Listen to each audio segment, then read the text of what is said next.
बस उस अंधकार को समझो। कहीं सांसारिक मित्र को, सांसारिक भोगों को, इनको प्रकाश मत समझ लेना।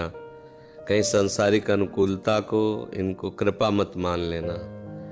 वास्तविक बात है, जब हमारा इस संसार में कोई हितैषी न दिखाई दे, कोई प्रिय न दिखाई दे, कुछ अपना न दिखाई दे, तब एक रास्ता बचता है जो असली है, वो है प्रभु का।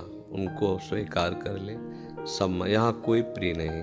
तुमसे जो प्यार करेगा शोषण करने के लिए, उसको कुछ तुम में दिखाई देगा इसलिए तुमसे प्यार करेगा। तन धन कुछ भी, अगर उसको कुछ नहीं नजर आएगा तो तुम्हें कितना भी प्यार करता रहो, अंगूठा दिखा देगा। कोई भी यहाँ कोई प्यार व्यार नहीं, सब नाटक चलता है। केवल अपनी वासना की पूर्ति के लिए ही कोई किसी से प्यार करता है। अगर वासना की पूर्ति शब्द हटा दिया जाए तो प्यार की असलियत हो जाए। किसी से भी, दोस्त दोस्त से, किसी का भी किसी से प्यार हो। अपने लोग कोई बाबा जी आकाश से नहीं बने हैं, यही पैदा गृहस्थी में हुए, संसार में ही पढ़े लिखे हैं, संसार में ही रहे, संसार का ही खाया, अब भी संसार में ही है, सब पता है। कोई किसी से प्यार नहीं करता। अपनी वासनाओं की पूर्ति जहाँ होती है, हमें अच्छा लग रहा है इसलिए हमसे प्यार करते हैं। जिस दिन हमें अच्छा नहीं लगा उस दिन हम हर वो बात करेंगे जिससे हमसे दूर हो जाए। ये प्यार है क्या? प्रभु का आश्रय लेकर प्रभु का नाम जप करो। और अगर संसार में गृहस्थ में भी जाना है तो उनसे प्रार्थना करो कि प्रभु हमें ऐसा परिवार मिले जो आपकी भक्ति से युक्त हो, आपके धर्म से युक्त हो। ये तभी मिलेगा जब आप धर्म से युक्त रहेंगे, आप सुरक्षित रहेंगे, आप पवित्र रहेंगे। यदि आपने अपने पहले ही जो सामग्री अर्पित करनी है वो पूजा की सामग्री अपवित्र कर दी तो आप पूजा लायक ही नहीं रही, तो पूजा क्या होगी? समझ, हमारे इशारे को समझ लेना। जब तक ब्याह ना हो तब तक हर बच्चा बच्ची को पवित्र रहना चाहिए। व्यवहार करो, मित्रता करो, हमें कोई विरोध बात नहीं। लेकिन वो हमें शराब पिलावे, हमें गांजा पिलावे, हमारे साथ व्यभिचार करे, कहे हम फ्रेंड हैं, चाहे वो इधर पक्ष का हो चाहे इधर पक्ष का, फ्रेंड नहीं है, वो शत्रु है, दुश्मन है, जो हमारे आचरणों को भ्रष्ट कर रहा है, जो हमारे स्वभाव को बिगाड़ रहा है, जो हमारी पवित्रता को नष्ट कर रहा है, जो हमारे गुरुजनों पर अनुशासनहीनता ला रहा है। हम माता पिता का अनुशासन, शास्त्र का अनुशासन, धर्म का अनुशासन छोड़ करके मनमानी आचरण करें, अंधेरा ही अंधेरा, फिर क्या है? ये संसार भी तुम्हारे लिए सुखद हो जाएगा। धर्म से चलो, पवित्रता से चलो। किसी भी नशे में कोई सुख नहीं है। जो भगवान के नाम में नशा है वो किस में सुख हो सकता है? आप जब के तो देखो, बड़े से बड़े भयानक कष्ट में भी आप आनंदित रहेंगे। पर भगवद आश्रय, आप ऐसे मित्र को मित्र बनाओ जो हर परिस्थिति में आपका सहयोग करे।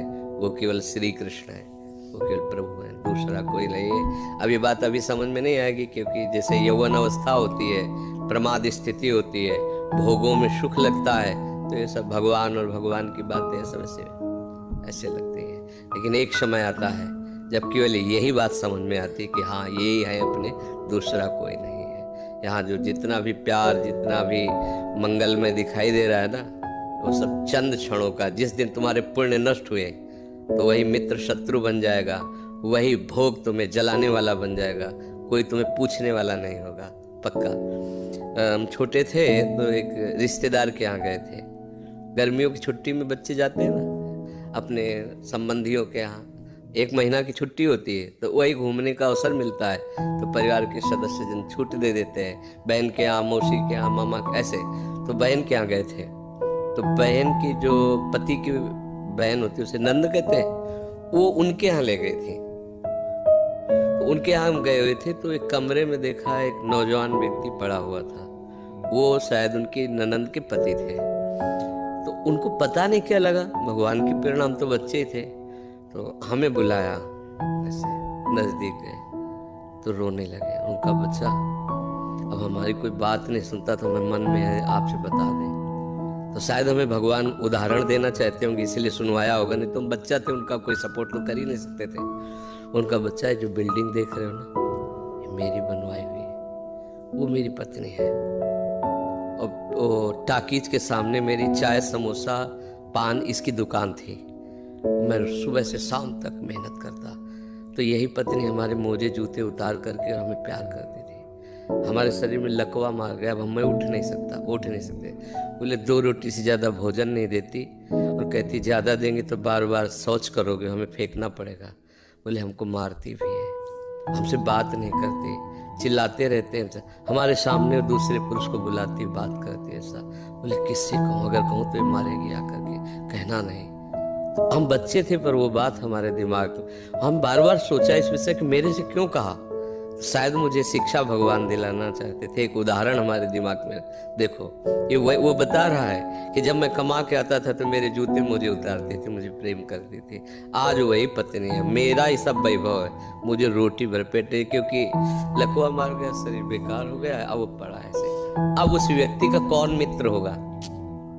कोई प्यार से बात, तभी तो हम बच्चे थे, हमें बुलाया, कोई प्यार से बात नहीं कर सकता। वही व्यक्ति है जिसने अपने जीवन को सजाने की चेष्टा की। लेकिन एक मित्र है जिसको नहीं जानता था, इसीलिए अगर उस मित्र को जानता होता तो उसको रोना नहीं बनता, वो केवल उसी से बात करता और जीवन बदल जाता। वो कर तुम अकर तुम अन्यथा कर तुम, सच्ची मानो। हमें डॉक्टर ने कहा था आज के कम से कम 17 वर्ष पहले, दिल्ली के थे, सब जांच की, उनका बाबा तुम संत हो इसलिए तुमसे कोई छुपाव नहीं है, तुम्हारा कोई घर का नहीं कि जिससे मैं बता सकूं, तुम्ही से डायरेक्ट कह रहा हूँ।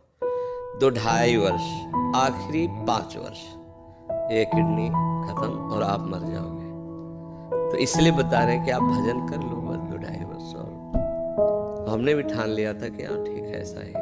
आज 17 वर्ष तो हो ही गए, लगभग 17 वर्ष, बड़ा लंबा सफर है। अभी आपके सामने बैठे, फेल भी है और पास भी है, नहीं पास है। देखो जो दिनचर्या हमें चाहिए वो हमारे शरीर कर रहा है, तो हम पास है। और फेल इसलिए कि संसार की दृष्टि से वो किडनी फेल है।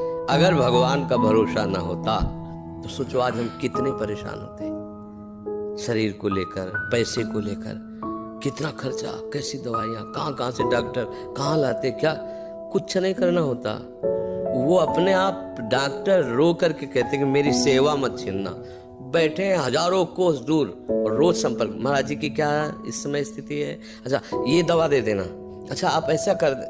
तो हम देखते किसका दुलार है, जिनको हजारों रुपया दे के समय लिया जाता है, वो फिर बात करते हैं, वो भी अपने ढंग से। आश्चर्य की बात, वो डॉक्टर, उसे दुनिया से क्या मतलब, रुपये से मतलब है। लेकिन श्री जी ये है प्रभु का प्रताप, हर व्यवस्था कैसे तुम्हें बताए। जब हम उनकी तरफ देखते तो हजारों हाथों से दुलार करते नजर आ रहे हैं, हजारों हाथों से प्यार करते नजर आ रहे हैं। ये कैसे चलता?